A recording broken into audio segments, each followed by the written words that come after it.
पिछले पार्ट में हमने देखा कि जब कैंग गार्ड्स को बचा लेता है उसके बाद कामार के सिटीजन आकर कैंग के पास से क्योर मांगने लगते हैं, तो कैंग उन्हें फिशमैन का ब्लड दिखाते हुए कहने लगता है जो कोई भी इस ब्लड को पिएगा मैं उसे क्योर दे दूंगा, इसीलिए तुम में से ऐसा कौन है जो इस क्योर को पीने वाला है। इस पार्ट की शुरुआत में हम देखते हैं कि ये सब कुछ सुनकर कामार के लोग बहुत ज्यादा घबरा गए होते हैं और एक दूसरे को बोलने लगते हैं क्या फिशमैन का ब्लड, पता नहीं इसके ऊपर क्योर काम भी करेगा कि नहीं, और अगर ये क्योर काम भी करेगा तो हमें ये भी नहीं पता है कि ये हमें क्योर देने वाला है भी या नहीं हम में से कोई भी इसे नहीं पी सकता। और ये कहते हुए वो लोग वहां से जाने लगते हैं और कहने लगते हैं हमें इतनी ज्यादा जल्दी नहीं है मरने की। तो कैंग उन्हें जाता हुआ देखकर उनका मजाक उड़ाते हुए एक को कहने लगता है हे तू तो कह रहा था कि तू अब बस फिशमैन में बदलने ही वाला है, इसलिए तुझे तो इसे पीना ही चाहिए, जल्दी कर इधर आकर इसे पी ले। और हम देखते हैं कि कैंग की ऐसी बातें सुनकर वो लोग तुरंत वहां से भागकर निकलने लगते हैं और कहने लगते हैं हम में से कोई भी इस चीज को नहीं पीने वाला, इसे अपने पास ही रखो। इधर हम कैंग के पास खड़े हुए गार्ड को देखते हैं जो कि उन लोगों को भागते हुए देखकर सोच रहा होता है इन पागल लोगों को इसने भागने पर मजबूर कर दिया, सच में ये बहुत ही ज्यादा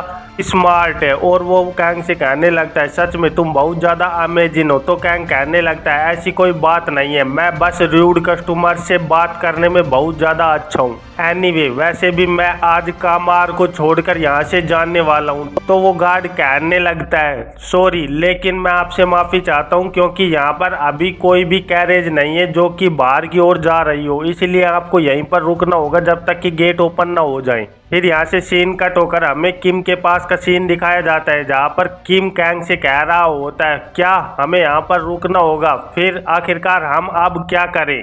तो कैंग कहने लगता है हमें आज रात को यहीं कामार के अंदर ही रुकना होगा और मुझे अपने कुछ पोशंस को भी रिफिल करना है, इसीलिए हमें इसकी भी तैयारी करनी है। तो ये सुनकर किम कहने लगता है क्या हमें पहले खाना खाने जाना चाहिए। तो कैंग कहने लगता है हाँ हम जरूर खाना खाएंगे लेकिन उससे पहले मुझे उस आर्टिफैक्ट को चेक करवाना है ताकि हमें पता चल सके कि आखिरकार वो क्या चीज है। तो किम ये सुनकर कहने लगता है ओ हाँ तुम्हें तो उस रेयर मॉन्स्टर के साथ फाइट करते वक्त एक आर्टिफैक्ट मिला था। ये सुनकर कैंग मुस्कुराते हुए कहने लगता है नहीं नहीं वो इतना ज्यादा भी रेयर ज़ॉम्बी मॉन्स्टर नहीं था क्योंकि उसे हराने में मुझे ज्यादा कुछ मेहनत नहीं करनी पड़ी। फिर यहाँ से सीन कट होकर हमें कामार का आर्टिफैक्ट अप्रेजल स्टेशन को दिखाया जाता है जहाँ पर एक लड़का बहुत तेज हंसते हुए कैंग को वेलकम कर रहा होता है और बोल रहा होता है मैं आपकी क्या मदद कर सकता हूँ।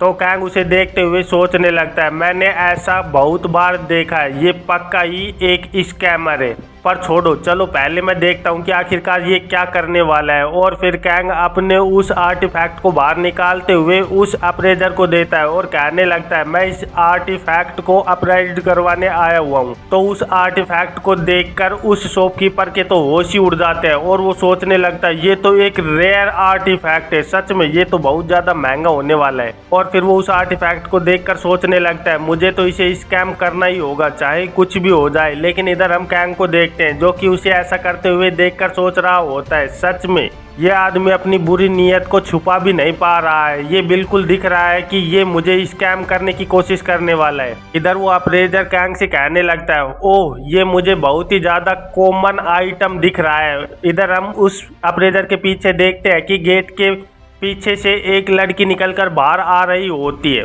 पर इधर कैंग उस शॉपकीपर को देखते हुए सोच रहा होता है क्या मुझे इसका हाथ अभी के अभी तोड़ देना चाहिए या फिर मुझे थोड़ी देर और इंतजार करना चाहिए क्योंकि ये बहुत ही ज्यादा बकवास किए जा रहा है। इधर वो लड़की उन दोनों को देखकर चौंक जाती है और भागते हुए उनके पास आने लगती है और बिना कुछ कहे ही सीधे एक खतरनाक पंच उस लड़के के चेहरे पर मारती है और कहने लगती है क्या तू अब यहाँ पर लोगों को वापस से स्कैम करने वाला है। फिर हम देखते हैं कि वो लड़की उस अप्रेजर को अपने हाथ के अंदर दबा लेती है और उसे जोर से दबा रही होती है जिसकी वजह से उसे बहुत ज्यादा प्रॉब्लम भी हो रही होती है। फिर वो लड़की मुस्कुराते हुए कहने लगती है मैं माफी चाहती हूँ कि ये आदमी तुम्हें स्कैम करने की कोशिश कर रहा था, पर छोड़ो इस बात को, क्या तुम यहाँ पर किसी आर्टिफैक्ट को ग्रेड करवाने आए हो, चलो फिर मैं इसे चेक करती हूँ, तुम मुझे दे सकते हो। और ये कहते हुए वो लड़की उस आर्टिफैक्ट को ग्रेड करने लगती है जिसकी वजह से तुरंत ही उस आर्टिफैक्ट के ऊपर से सील हटने लग जाती है और उस आर्टिफैक्ट के अंदर से फिट्जेटा मरमेड ईयर कप्स निकलते हैं, जिनकी वजह से 50% movement speed under water, 10% water element enchantment, plus 20% attack in combat under water, plus 20% defence in under water combat. उस आइटम को देखते हुए वो लड़की कहने लगती है, कॉन्ग्रेचुलेशन, ये बहुत ही ज़्यादा अच्छा आइटम है, इसकी वजह से तुम्हें बहुत ज़्यादा बोनस मिलने वाले हैं और अगर तुम इनको साथ में पहनोगे तो तुम्हें इससे बोनस इफेक्ट भी मिलेंगे। तो ये सुनकर किम कैंग से कहने लगता है, डॉक्टर कैंग आखिरकार ये ईयर कप्स क्या होते हैं? तो कैंग उसे बताने लगता है, ईयर कप्स ईयर रिंग की तरह ही होते हैं, लेकिन उनको पहनने के लिए तुम्हें अपने कान के अंदर छेद नहीं करना पड़ता, बल्कि तुम उन्हें सीधे ही पहन सकते हो। तो कैंग की बात सुनते हुए वो लड़की कैंग से कहने लगती है, अगर तुम इनको यहाँ पर बेचना चाहते हो तो हमारा स्टोर इसे खरीद लेगा, वो भी बहुत अच्छे प्राइस पर कैंग उन ईयर कप्स को उठाते हुए कहने लगता है, नहीं नहीं, तुम्हें ऐसा करने की कोई ज़रूरत नहीं है, क्योंकि मैं इन्हें यूज करने वाला हूँ। और फिर उन ईयर कप्स को देखते हुए कैंग सोचने लगता है, अंडर वाटर फाइट के लिए ये बहुत अच्छे आइटम होते हैं, इसीलिए हमें इनको अपने पास रखना चाहिए, क्योंकि ये किसी भी वक्त काम आ सकते हैं। और फिर उनमें से एक ईयर कप वो किम की ओर फेंकते हुए कहने लगता है, मिस्टर किम, ये तुम रख सकते हो। तो ये देखते हुए किम थोड़ा शॉक हो जाता है और कहने लगता है, क्या क्या तुम एक मुझे देने वाले हो?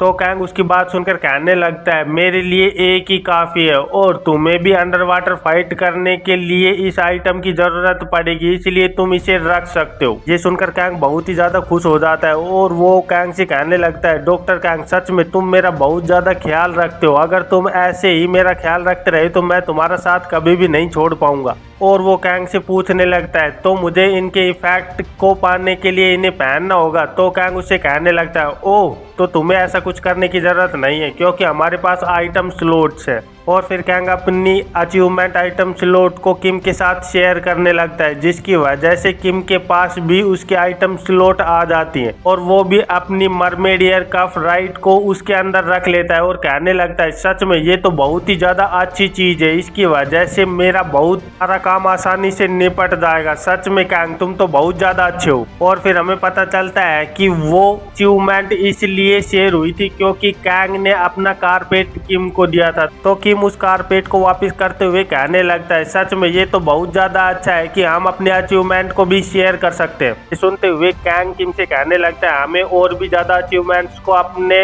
आने वाले टाइम में शेयर करना चाहिए, क्योंकि इसकी वजह से हमें बहुत ज़्यादा फायदा मिलने वाला है। और फिर कैंग अपने आसपास देखते हुए कहने लगता है, सच में बहुत ज़्यादा रात हो गई है, हमें ठहरने के लिए एक जगह की भी ज़रूरत पड़ेगी। तो ये सुनते हुए किम कहने लगता है, क्या हमें वापस से उस टावर के अंदर नहीं जाना चाहिए? तो कैंग पीछे की बातों को याद करने लगता है, जब वो उस टावर के प्रीस्ट और सुरई को बाय करते हुए वहां से निकल गए थे, तो वो उसे याद करते हुए कहने लगता है, हम वापस नहीं जा सकते, क्योंकि हमने पहले ही उन्हें गुड बाय कह दिया था और अभी तो एक दिन भी पास नहीं हुआ है, इसलिए अगर हम वापस जाएंगे तो उन्हें बहुत ज़्यादा अजीब लगेगा। तो ये सुनकर किम भी इस बात से एग्री हो जाता है और कहने लगता है, तो फिर हमें आज तो बाहर ही सोना होगा। लेकिन उन लोगों को पीछे से कोई देख रहा होता है और वो उन दोनों को रोकते हुए कहने लगता है, हिलर कैंग, एक मिनट रुको। यहाँ से सीन कट होकर हमें रात के टाइम का सीन दिखाया जाता है, जहाँ पर एक लड़की एक घर की ओर जा रही होती है और हमें पता चलता है कि वो लड़की वही अपराइजर शॉप वाली लड़की होती है, जो कि गेट खोलते हुए कहने लगती है, मैं घर वापस आ गई हूँ। लेकिन वो देखती है कि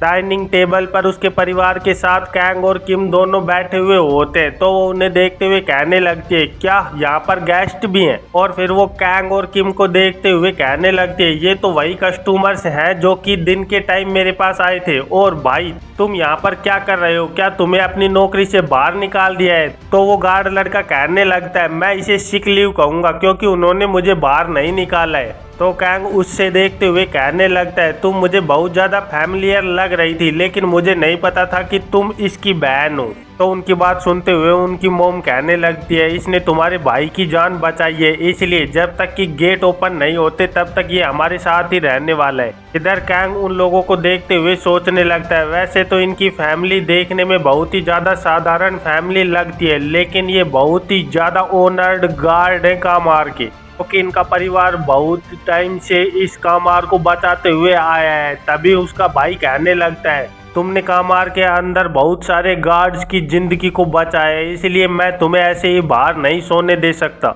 तो उनकी बात सुनकर वो शॉपकीपर वाली लड़की बहुत ज़्यादा खुश हो जाती है और सोचने लगती है क्या यही वो फेमस हीलर है जो कि मैंने इसके बारे में बहुत कुछ सुना हुआ है। और वो मुस्कुराते हुए कैंग से कहने लगती है मेरा नाम शिएल है और जब तक तुम चाहो तब तक तुम यहाँ पर रह सकते हो। मेरा भाई तो ऐसे ही काउच पर सो जाएगा लिविंग रूम में, तो तुम्हें ज़्यादा टेंशन करने की ज़रूरत भी नहीं है। तो ये सुनकर उसका भाई गुस्सा होते हुए कहने लगता है वैसे भी मैं यहाँ पर ज़्यादा टाइम तक नहीं रुकने वाला, क्योंकि जैसे ही मैं सही हो जाऊँगा मुझे वापस से गार्ड के रूम में लौटना है ताकि मैं अपनी जॉब को अच्छे से कर पाऊँ। इसीलिए तुझे इतनी ज़्यादा चिंता करने की ज़रूरत नहीं है मेरे बारे में। इधर हम कैंग और किम को देखते हैं जो कि उन दोनों भाई बहन की लड़ाई के ऊपर हंस रहे होते हैं और किम कह रहा होता है सच में ये दोनों तो सिबलिंग ही है। और फिर हमें रात का सीन दिखाया जाता है जहाँ पर कैंग अपने बेड पर लेटा हुआ होता है, लेकिन किसी वजह से उसे नींद नहीं आ रही होती और वो खड़े होते हुए किम की ओर देखने लगता है और सोचने लगता है आखिरकार कितने बजे होंगे। और फिर वो अपने बेड से खड़े होते हुए अपने कपड़े पहनने लगता है और सोचने लगता है मुझे यहाँ पर कुछ तो गलत लग रहा है लेकिन मुझे कुछ समझ नहीं आ रहा है। और फिर वो खिड़की से बाहर की ओर देखने लगता है तो वो देखता है कि सामने की ओर बहुत ज़्यादा फॉग हुई होती है। तो वो उन्हें देखते हुए कहने लगता है यहाँ पर बहुत ज़्यादा फॉग है। इस फॉग को देखकर ऐसा लग रहा है कि ये अंदर की तरफ जा रही है ना कि बाहर की तरफ फैल रही है। सच में ये बहुत ज़्यादा ओड है। वैसे यहीं पर पास में एक वॉच टावर है, मुझे वहां पर जाकर चेक करना चाहिए कि आखिरकार यहाँ पर हो क्या रहा है, क्योंकि यहाँ पर बैठकर मैं कुछ भी नहीं कर पाऊंगा। और फिर हम देखते हैं कि कैंग धीरे से गेट खोलकर बाहर की ओर जाने लगता है, लेकिन उसके पीछे कोई और भी खड़ा हुआ होता है और वो तुरंत ही अपनी स्वार्ड को बाहर निकाल कर सीधे कैंग के ऊपर हमला करता है। लेकिन वो अपनी स्वार्ड को कैंग के गर्दन के पास पहुंचते ही रोक लेता है। तो कैंग पीछे मुड़ते हुए उसकी ओर देखने लगता है और सोचने लगता है आखिरकार ये कर क्या रहा है। पर तभी वो आदमी कहने लगता है आखिरकार तुम कौन हो और यहाँ पर कर क्या रहे हो। और यहीं इस चैप्टर का अंत हो जाता है। तो फिर मिलते हैं एक नए चैप्टर में, तब तक के लिए बाय बाय।